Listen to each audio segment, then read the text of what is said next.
Hey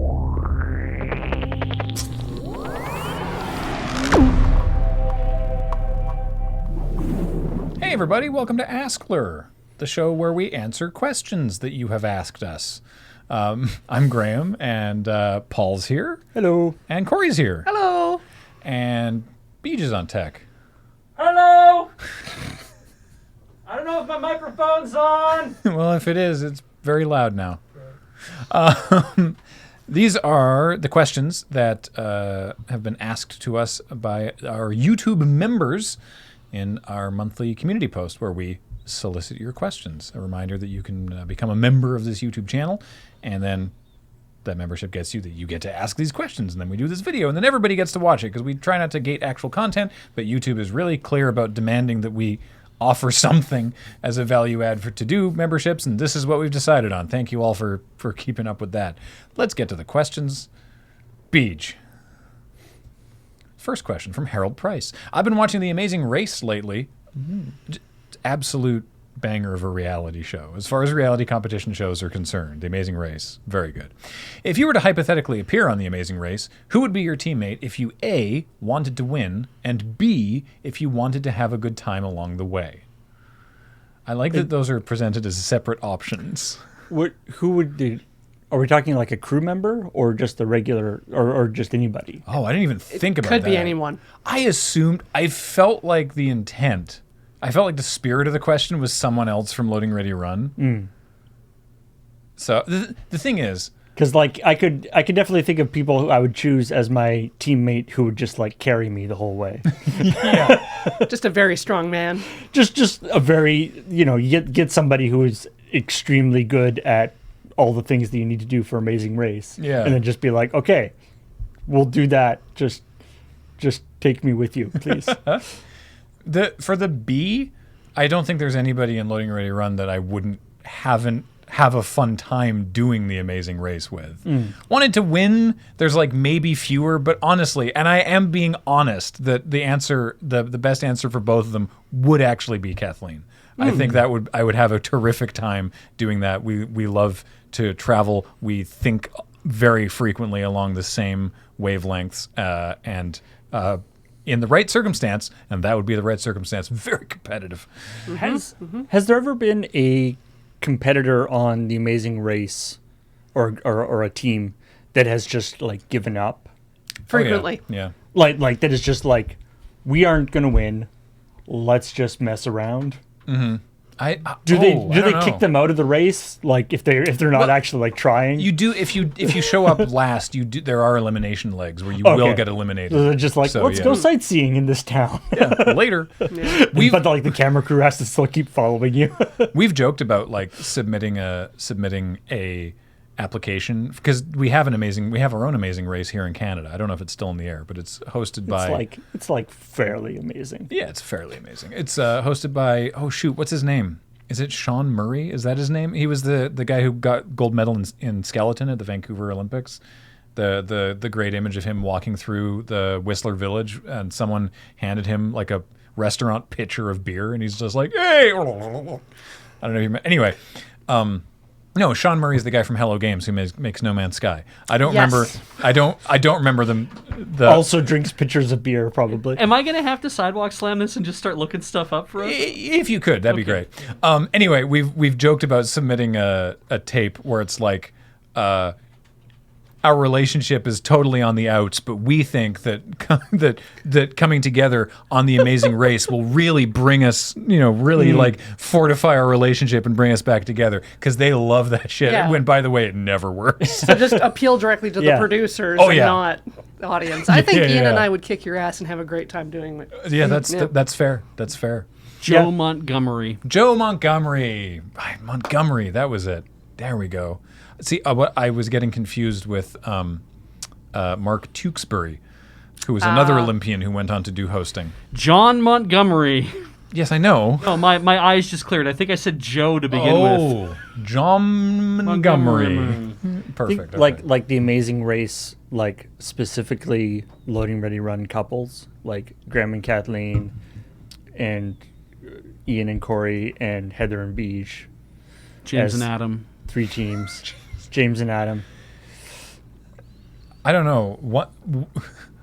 All I know is that my answer for A and B is Ian. So just because we happen to also pick our spouses. My watch tells me that he does regular exercise, which I don't think anybody else does. So your team's got that going for you.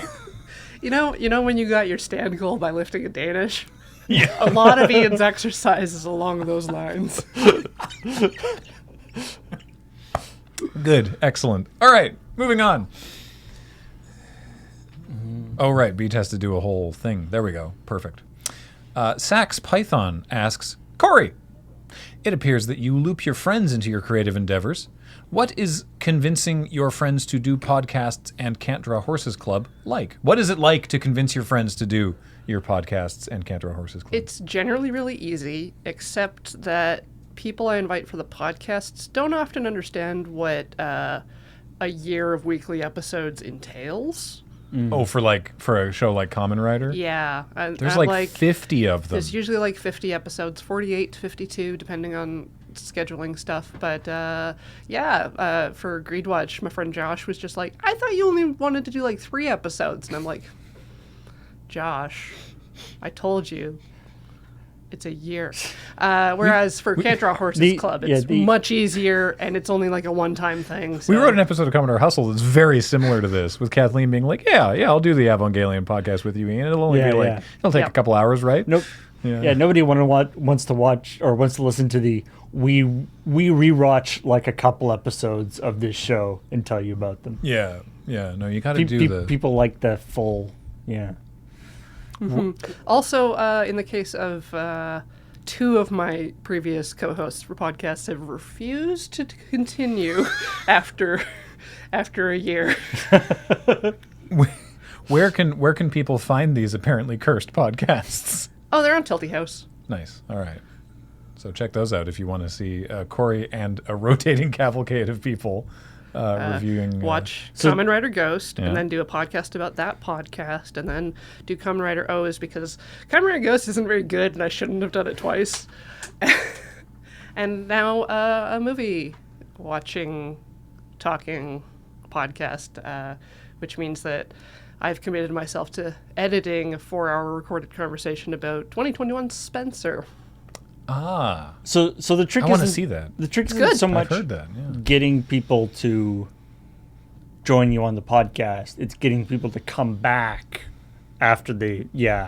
Yeah. All right. Beach.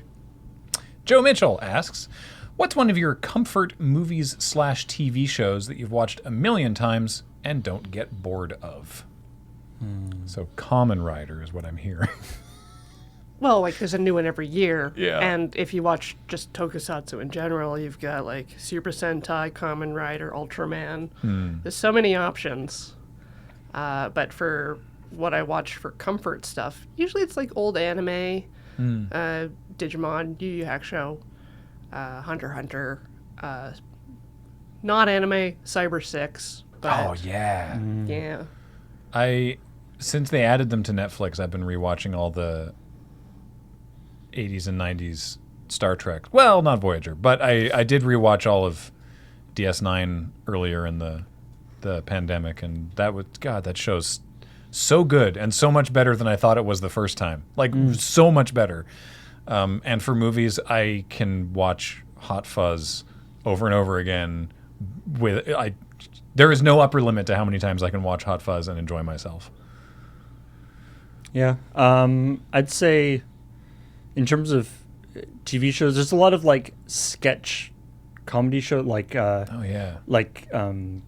and Peele and Mr. Show. Yeah. That I often will like think of one sketch and be like, oh man, that was so funny. I want to watch that again. And then just watch that entire episode. Because I'm like, I'm here. I might as well watch this whole episode. Whenever I think of like a Mitchell and Webb sketch, then it's like, all right, YouTube, keep throwing them at me. Yeah. What Sometimes you just got to refresh on the fast show because it's dense. It's so dense. I love it. And then movies, I mean, there's certain movies that are like, if I know people who haven't seen them, I'm like, this is great. Because now you can see this movie and be like, and we can, I can tell you about this, or so, I mean, I was talking about my three movies that I can basically watch as much as I want is like Nightmare Before Christmas, Yep. Princess Bride, Oh yeah.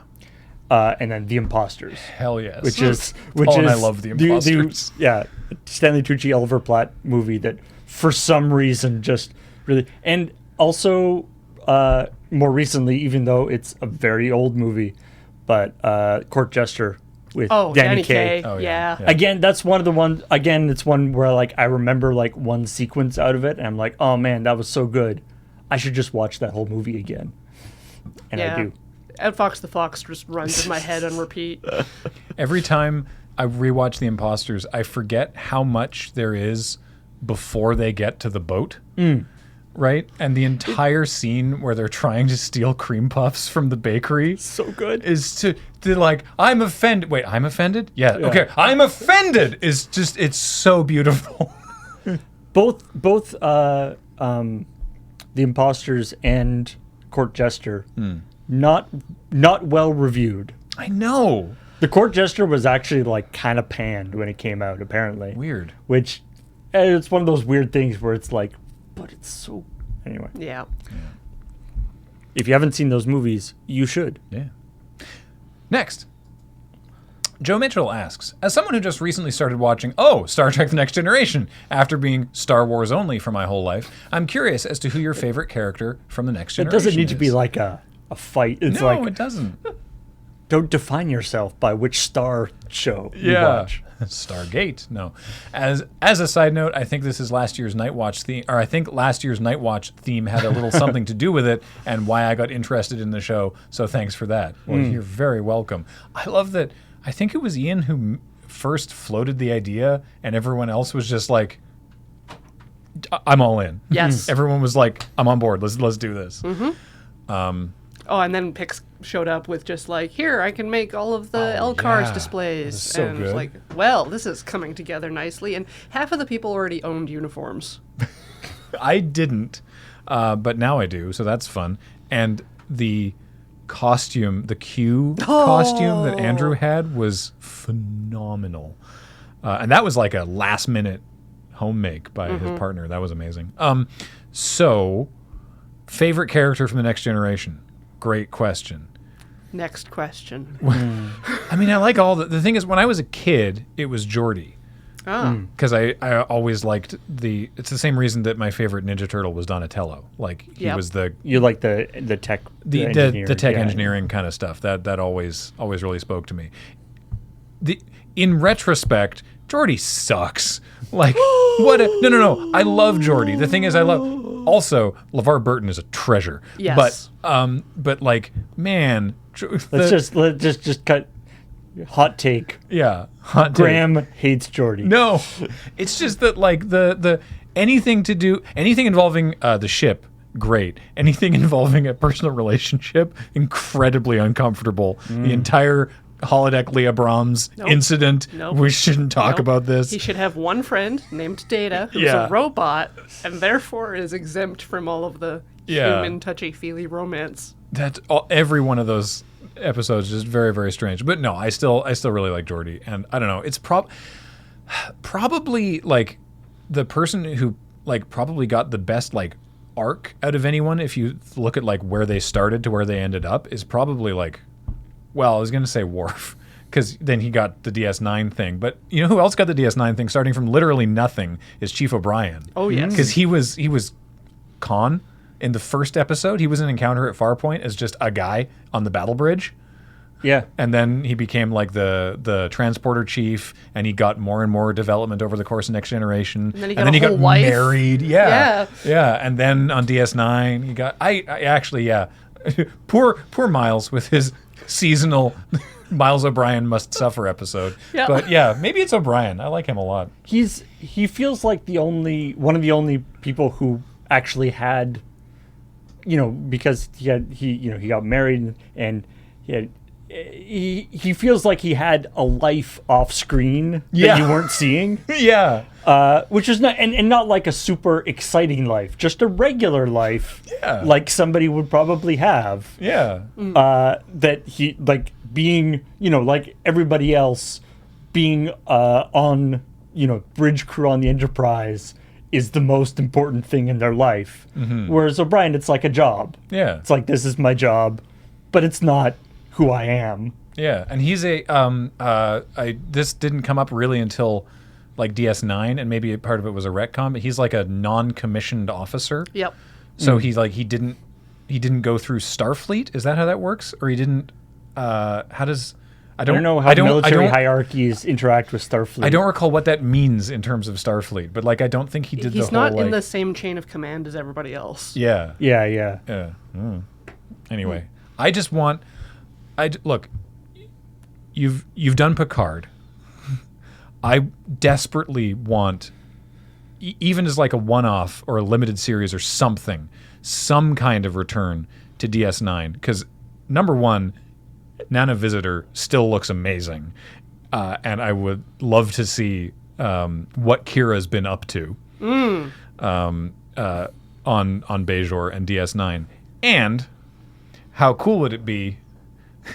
Because this is the sort of stuff they would do. This is very pandery fan casting. Okay, I admit this is incredibly pandery. I mean, but it's not there's no better time to be pandered to than like pandering to people is kind of what all these new shows are for. Yeah, when you're writing your own fanfic, Exactly. it's just for you. Chief Molly O'Brien.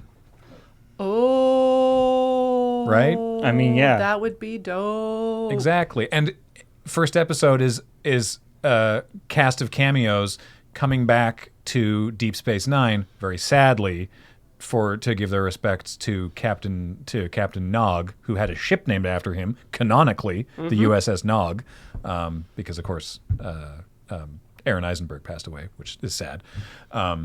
But there's your excuse for why you get like, oh look, it's Bashir, and everyone. And Morn's back still there. Of course, Morn's still there. Of course, Morn's still there. Yeah. Is Rom the Nagus? Did that happen? I don't remember how that ended. I don't know. You're the one who's probably watched DS9 Probably. more recently than anybody else. All right, and we should move on, or I'm just going to keep talking about this. Thanks, Beach. TK asks, as storytellers with a focus of comedy, what role do you feel comedy can play in horror or subjectively dour/tense media? When does it help? When does it get in the way? And any of your thoughts or recalled examples are appreciated. Ooh, wow. I mean, the ability, having when you have like a lot of tension in a horror thing, having that release of comedy, often the release of comedy, and then the whiplash of actually being horror, Yeah. you get that can be very effective. Like a very good example based on kind of what you were pulling earlier is Jordan Peele's Get Out. Yeah. That's got some very good tension-breaking comedy bits. Another one is Mandy. There's a great scene where Oh, the I bad haven't seen guys that are one. hanging out in the van, and one of them's just playing with the up and down automatic windows, and it goes on for a very long time while all this cool spooky stuff is happening, and it's just like a great grounding moment in a mystical nonsense world. Well, and I feel like there's this idea that in horror, you're like, you're getting more and more tense as the horror stuff is happening, and then there'll be comedy, like some comedy, you'll be like, oh, it's all right, and then and then the horror hits you sort of even harder because you're slightly off balance. You let your guard down a little bit because there was like a funny thing that happened. Yeah. Cabin in the Woods, for example. I mean, yeah, that's a perfect sort of merging of comedy and horror. Yeah, because that one walks a lot. Because that's like so close to just being like an Evil Dead movie, which, by the way, is my preference in horror movies. I don't like voluntarily being scared, and so like the actual like serious, even if they're silly, even if it's like the paranormal Activity. Yeah, even if it's like, because Paranormal Activity movies, I've watched the first one. They're very silly, but they're not funny, right? Like there's comedy, there's like a little bit of comedy moments for the same sort of tension release things. But I'm just like, but like the Evil Dead, right? I'm like, great, awesome. You know, this is like intentionally goofball. That's sort of my preference, which is not the question. But I think Paul sort of answered that better. It can be tough though. It's so precise walking that line in like having comedy moments in serious media is like. And it can definitely detract if you push it too hard. It can definitely detract from what you're doing. But Yeah, like if your big monster reveal is goofy as heck, that can really sabotage your whole story. Yeah. Yeah. Well, or when there's movies where you're like, was that monster supposed to be dumb looking? Like, was that part of the thing or? Well, you take something like Shin Godzilla, and Form 2 is the goofiest heckin' thing, and yet it's murdering people, so it's still scary. I mean, obviously the sort of quintessential, it or whatever, right? The clown. I mean, clowns are scary anyway, but but the idea of something that is like inherently goofy, actually being scary, sort of adds another level of scariness almost. It's just like, oh no, that thing that I thought was safe is actually bad. Yeah. Help. Yeah. It's I can't think of any other examples offhand. There's so many, I'm sure. I can't think of any other good examples offhand, but I think it's a really powerful tool when used correctly, and it's often not. I'd say it's often misused, but when it lands really well. I like horror and comedy are interesting because they're two genres of movies that work especially well, especially in terms of like indie kind of low budget stuff, because they're genres where whether you have succeeded as a filmmaker or not is very clear, right? It's like if you're doing like a drama or something, people have lots of different opinions, but it's like if you're making a comedy and people are laughing, you have succeeded. Yeah. If you're making a horror movie and people are scared, you have succeeded. Yeah. At least in scaring people. There's other aspects of the movie making process, obviously. Yeah. But there's like a very clear, visceral response that you can strive for as like an indie filmmaker or whatever. Whereas some of the some other genres of movies are a little more hard to pin down. Yeah. Yeah. I like that. Yeah. All right. Beej. What do we have now? Oh, the computer is not responding. I've lost my mouse. It's probably on another monitor. Oh, here it is. Wait, found it. Yes. There it is. Okay. Oh, hooray. I thought I was just losing my mind. That's not mutually exclusive. A and B can both be true. A question from Joe Mitchell. What video game do you think you put the most hours into? To make this harder, you could try to think of a game you haven't made a show out of streaming in the past. I'm going to ignore the second half of that. It's for me, I checked the numbers, and I think it's probably Destiny. Actually, wait. This was a tweet. I think we actually talked about this, or I talked about this with a group of people at the Moonbase. Right. And I feel like it was probably on a Checkpoint Thursday, so you might have been around. But there was a tweet with it was Dying Light 2 when they tried to use playtime to add as like a selling point, and they're like, it takes 500 hours to complete, and people were like, could like walk across to like Warsaw or yeah, something. And it's like that's bad, and then they retract and they're like, well, okay, like main plot's like 20 hours, but like to get every little collectible is 500. And so there was some tweets going around of like, what games have you actually put 500 hours into playing? And I was guessing, if we're ignoring Magic the Gathering, because it's not really a video game, but I have played a lot of Arena, the various iterations of Final Fantasy VII, because I've bought and played it on in many different modes, and Destiny. And in fact, someone, I think it was Lumi, very helpfully pulled my numbers. And it might have been Sniper Pumpkin or Mr. Flip. I can't remember who it was, actually. I'm sorry. I'm sorry for miscrediting whomstever it was. But somebody pulled my numbers, and I have over 500 hours in both Destiny 1 and 2. So, independently. Yeah. So there you go. Probably one of those games. I think most of mine are under 100 hours playtime. I think I've Most of exceeded mine that on Destiny 1 and 2. Monster Hunter Universe was fantastic. Slay the Spire. There's things that I just kind of go back to and idly tinker with. That's the one. Yeah, my ones that are a large number of hours. It's not sustained play. It's just, I mean, and ignoring the streaming part. I talked about this when we did the Deep Rock Galactic stream. I think I have like 150 hours in Deep Rock Galactic or something. Oh wow! But that's just each, like, doing one delve in Deep Rock Galactic takes half an hour to an hour.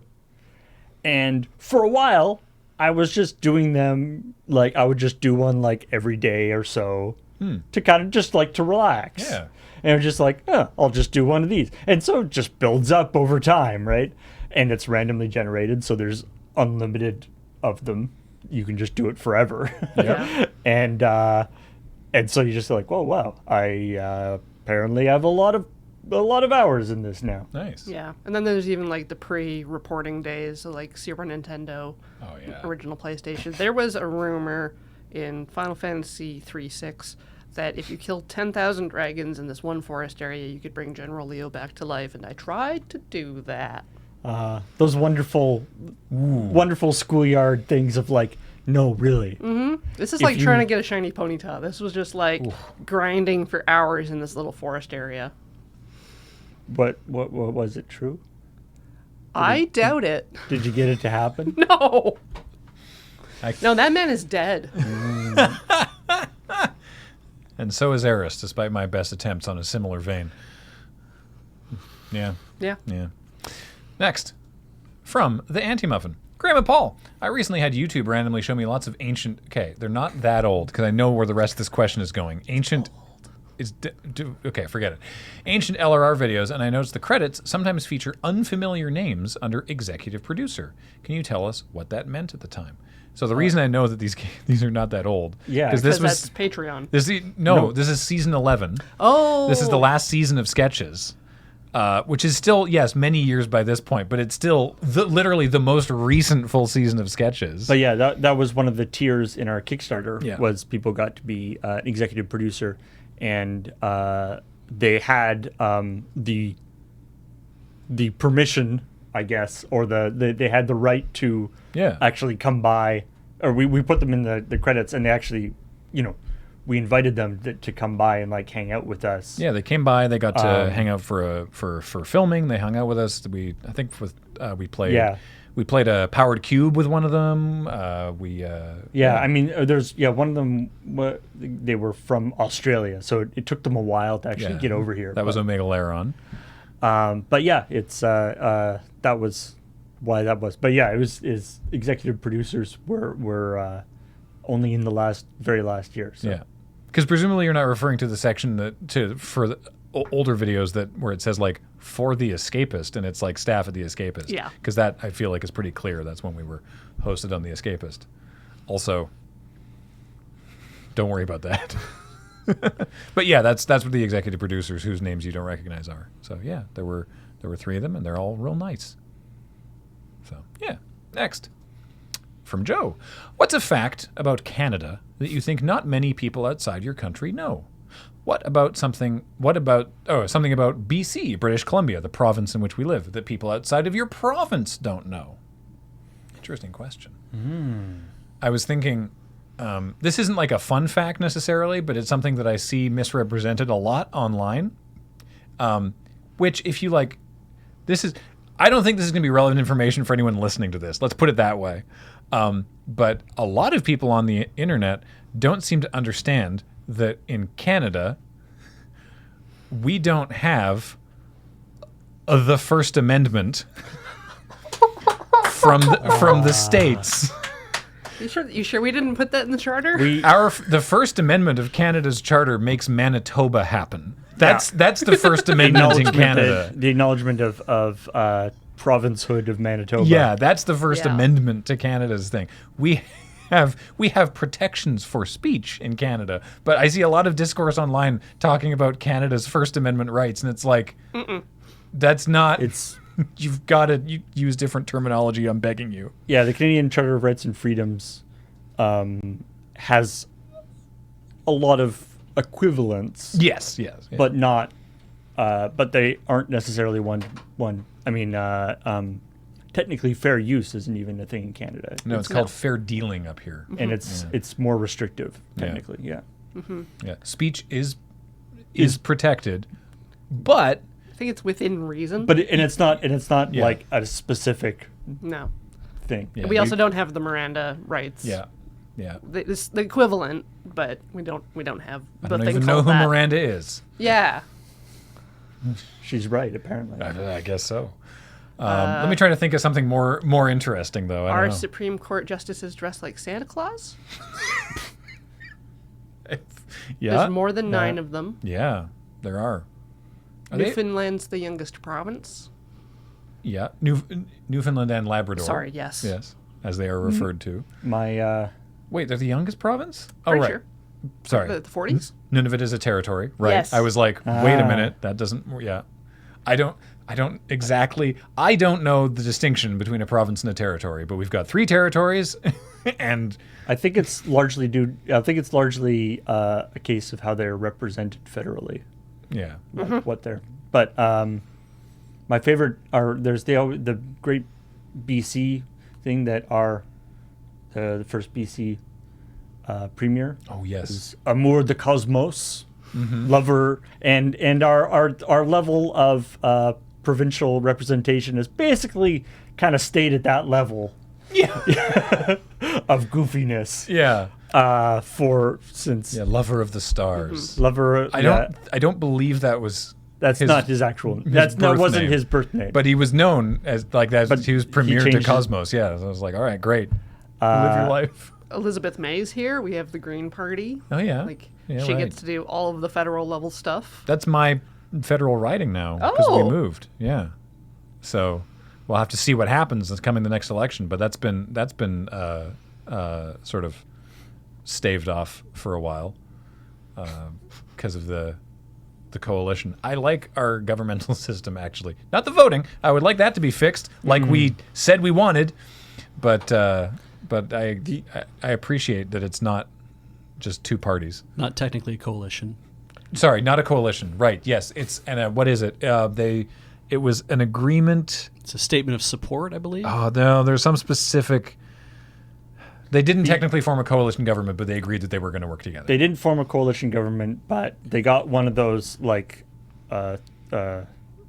pendants that you break in half, Yeah. and one side keeps one. And so Trudeau has one, and Jagmeet Singh has the other one. yeah. It's not like a legal thing, but it's pretty serious. Yeah, it'd be super rude if anyone didn't honor it. Yeah, it's so rude. Does nobody want to mention lacrosse? Oh yeah, right. That's our Right. national sport. Yes, Yeah. Canada's national sport on paper is lacrosse. There you go. That's something most people outside of Canada don't know because you assume hockey. Mm-hmm. But Every person in Canada knows what car means. yeah, I would say actually a high number of people in Canada would assume that hockey is our national sport. But Sounds like those people have never been to a bonspiel. which is the name for a curling tournament. What I love is that there's no way to make that happen faster. And so the Olympics, like a Bonspiel, there's no way for it to happen faster at scale. And so because the CBC, the Canadian Broadcasting Corporation, which is a national broadcaster, which is funded by the government, they have the Canadian rights to broadcast the Olympics. And so if you have their streaming app, you can just go on it and watch anything that the Olympic Broadcasting Service sends out, which is the best way to watch the Olympics, which is to say the way you want to watch it and what sports you want to watch. And there's curling happening from before the opening ceremonies until the very bitter end. There is always like 3 games of curling happening all the time because there's just so much goddamn curling that has to happen to resolve the round robin bonspiel. It's ridiculous. And it's just so tense and it's intricate and Oh yeah. oh, It's if you haven't watched curling, by the way, it's very good. You can get preposterously excited about a game of curling. It doesn't look high energy, but it's fun. It's not really a Canadian fact. It's more just a curling fact. No, I'm just proselytizing curling over here. I can't think of anything that interesting about BC other than what you said. Our provincial animal is the spirit bear, the Kermode, which is it's technically speaking, it's a white black bear. But that's fun. They're very rare. So that's neat. I don't know. We joked about this in RoadQuest that Prince George, BC's northern capital, isn't even halfway up. The gateway to the north. For years they called themselves BC's northern capital, and they're not even 50% of the way up the province. Keep mocking them. Mr. PG is gonna march on down here and hit you. I love Mr. PG. He's so good. They were gonna tear him down for a while, and then they didn't. He's got a little 'cause rusty. He's the mascot of Prince George, and he's just like a big. Is a tall man He's made shown out of up wood. in videos back when back when Kathleen lived in Prince George. Yeah. Yeah. Good old Mr. PG. Was that our last question? No, there are more, but I actually just thought there must be a piece of BC folklore that you know of that can be like. We have our own Loch Ness monster. Well, I mean, you on the island do, definitely. No. BC has the Ogopogo. Yeah. Well, okay, good. Because you always bring up Cadborosaurus. Yeah. No. Oh, yeah. Well, But the locally there's another Ogopogo. one. But the Ogopogo is the much better known one in Lake Okanagan. I think they have another one up near Hudson's Hope. Yeah.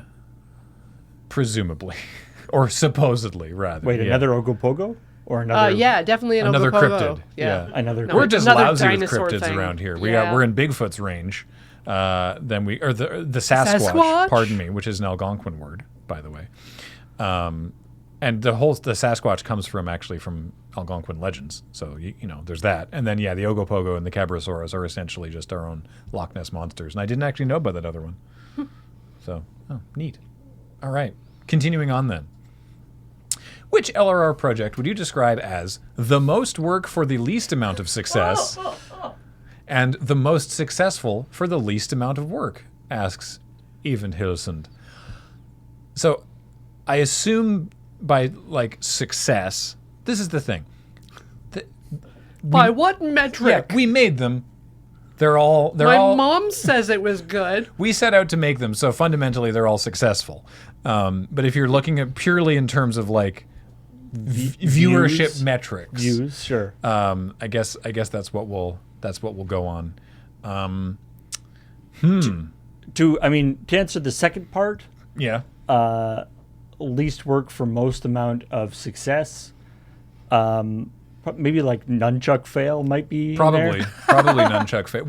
Speaking personally as the person who didn't have to get hit in the nuts with nunchucks. True. We did Took me barely any work. How many takes did that take? Two or three. Yeah. Yeah. I really jammed my elbow on the second one or the one that we used. I can't remember. We did go buy a cup, so there was a little bit of effort. I think we had the nunchucks. It's like the fundamental internet video thing though, is that the success of a video has really no correlation with the amount of effort required to make it in a lot of situations. It's been on Leno, it's been on Colbert, it's been on a bajillion different sort of collections of fail videos. Right. Every year, someone's like, I think I just saw a video of it looked like you hitting yourself in the nuts with some nunchuck. Mikey Newman literally just messaged me a couple weeks ago and was like, I am sitting in a bar in Florida and something came on TV and is there a video of you hitting yourself in the nuts with a set of nunchucks? And I was like, yes, Mikey, actually that is me. Thank you for asking. So this was from a video, an early episode of Commodore Hustle, where we were like, what if we try manufacture a viral video? to manufacture viral videos? And we did a whole bunch in different styles. And I was like, I want to go for the fail video, but I want to do because the ones I love the most are the ones where there's a second layer. And so it's like the multiple fails. Yeah, so it's like hit in nuts with nunchucks, stagger backwards, slip on skateboard. And then Morgan comes in and kicks you in the nuts. That's true. We ended up cutting that out because that was an Too ad many. lib, and it's like that's too far. But yeah, We also signed a release of that we didn't fully read to a like a sub-licensing house that basically could just sub-license it forever and not pay us. So we haven't made as much money off of that as you might think, but we did actually make, I think in aggregate between the things that we licensed it to, I think we made several $1,000s off that video. And there's a lot of the, like, you know, Leno and Colbert and stuff don't actually they pay never for pay. stuff. No. It also, recently, the original got taken down off of YouTube for violent acts. So, F you, YouTube. I mean, by the same token, like 3 PS3s obviously got a lot of success. Those are a lot of effort, though. I mean, that was a fair amount of effort, but not like... That was not as much effort as the 4 PS4s one. No. Yeah. Which is just like, hey, do you have a PS4? Yeah. Hey, you're going to come over from the mainland? Bring your PS4. In terms of a lot of effort, but not a lot of return. Again, it's obviously it depends on how you measure return on investment. Yeah. Or measure success. There's no way for this to not seem like a feel bad, right? But it's probably some series of Dice Friends. If I had to narrow it down, probably in particular, it's actually probably Alabaster Kingdom, because the podcast versions of Alabaster Kingdom are heavily edited and sound great.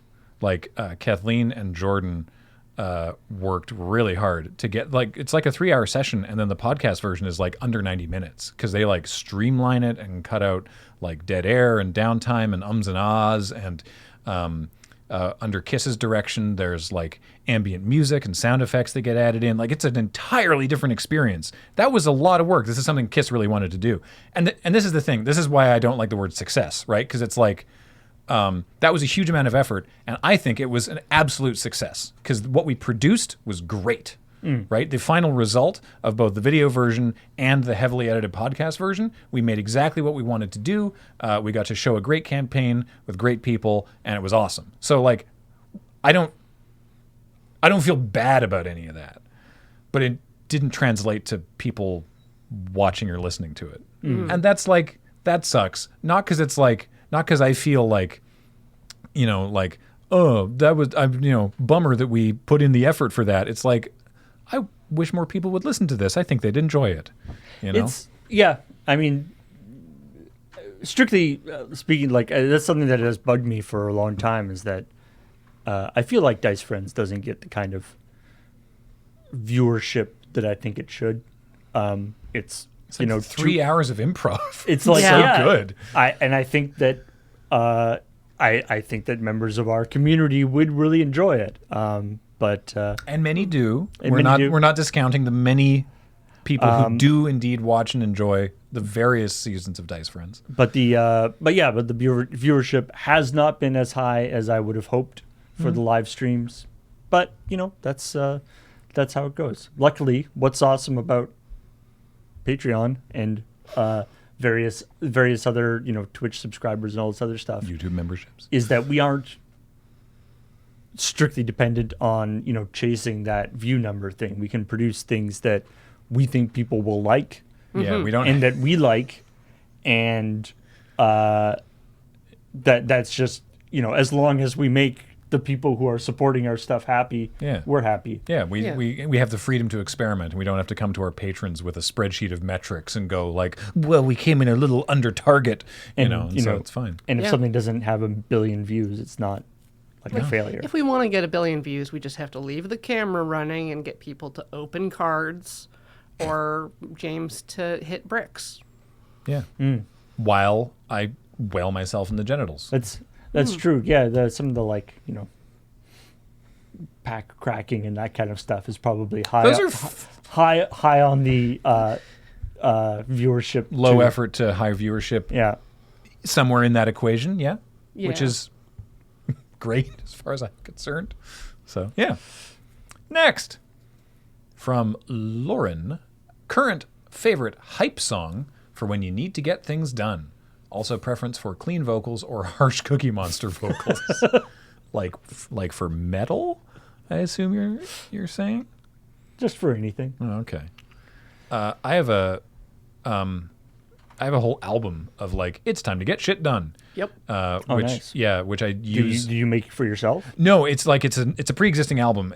And I use it primarily for when I come in to do all the close-up filming of cards for pre-releases. When I do like the Judge video that Corey puts together or the Commander video that Ben puts together, all the little close-ups of cards, because that's just me in Studio C for like hours. Right. Yeah. And so it's the I guess it's technically a live album, but it's Woman Worldwide by Justice.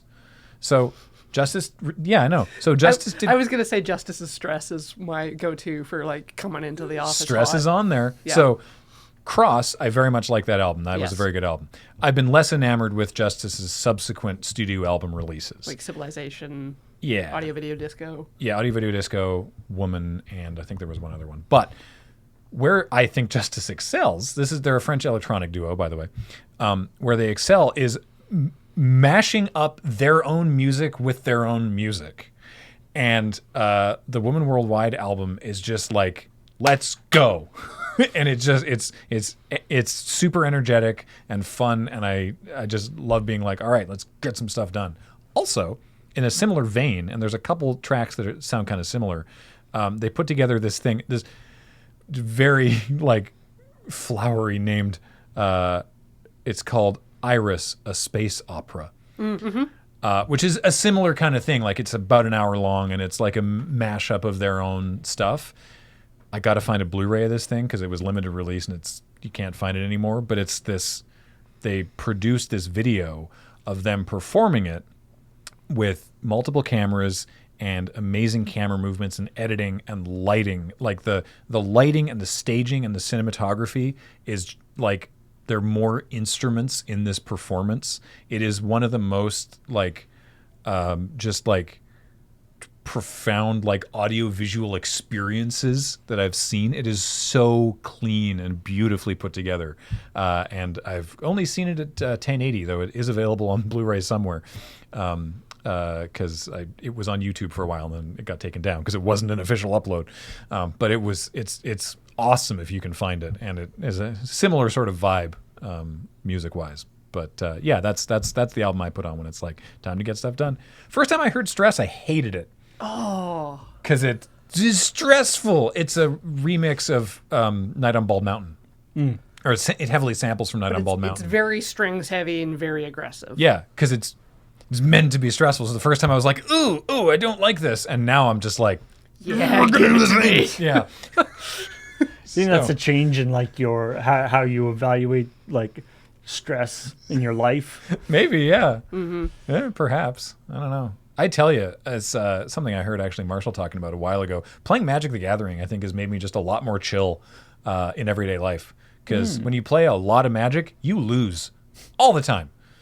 And so then it's like, like you get that like the whatever fallacy of being like, just because you lost doesn't mean you did something wrong. Yeah, but also just you learn to deal with like with not defeat necessarily, but with oh gosh, why can't I find this word?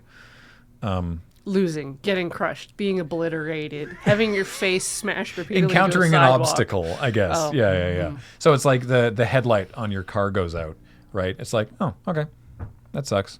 That's okay.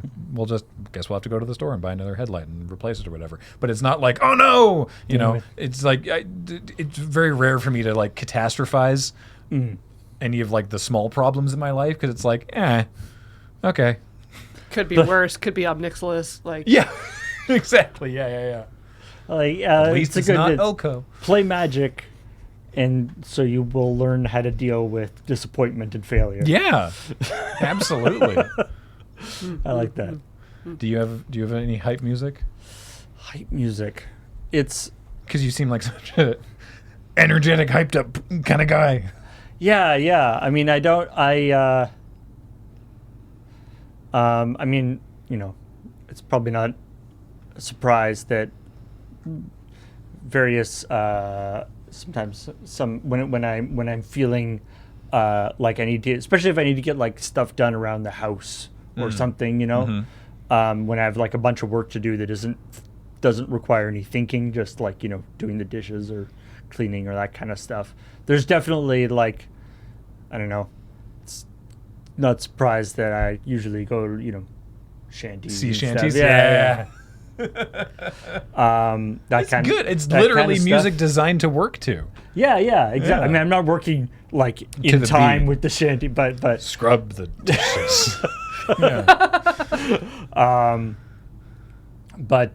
yeah, especially I always love one, you know, the thing with shanty, the call and response style stuff, because you know you as when you're just, you know, sitting at home, you know, you can sing along with the sort of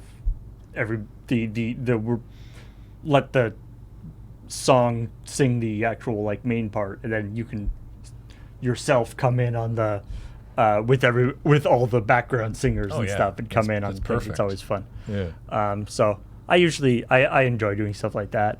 Nice. But yeah. And there's always good stuff, like, you know, just like, you know, tub thumping or something, like just to like just as like some like old school. So like just sometimes you need to get like basically the kind of stuff that would have been on like anime music videos.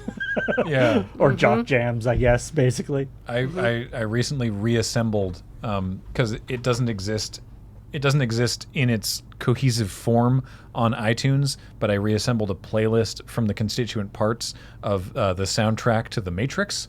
Oh, I'm surprised that doesn't exist. Yeah, I don't know. Soundtracks are just kind of like difficult or whatever. so you get some Prodigy. Oh yeah. No, it's good. You got like, you know, the Rob Dugan and the Propeller Heads and Deftones, I guess. Like it of its era, it was a very good movie soundtrack.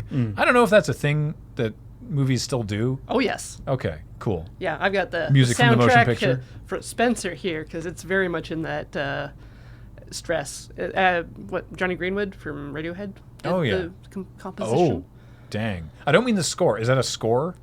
Yes, Okay. but not. There's one song on it.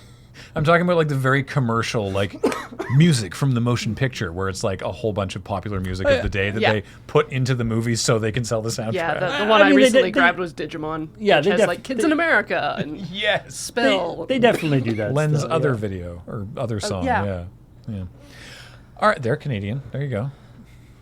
Anyway, that's it then for askLRR. Thanks everybody for joining us. A reminder that everything that we do is brought to you by you and your support of either our Patreon at patreon.com/LoadingReadyRun, by subscribing on our Twitch channel, or by being a member here on YouTube. And if you want to ask a question for a future episode of askLRR, that's how you do it. You join YouTube membership at any level, and then once a month, Heather will put up a community post soliciting your questions, and then 3 of us, as chosen at random by James, will answer those questions. I don't know what system. It may not be a strictly random system he uses.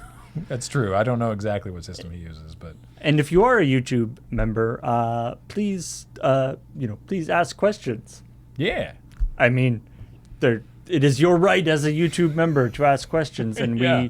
we are always looking for interesting questions to answer.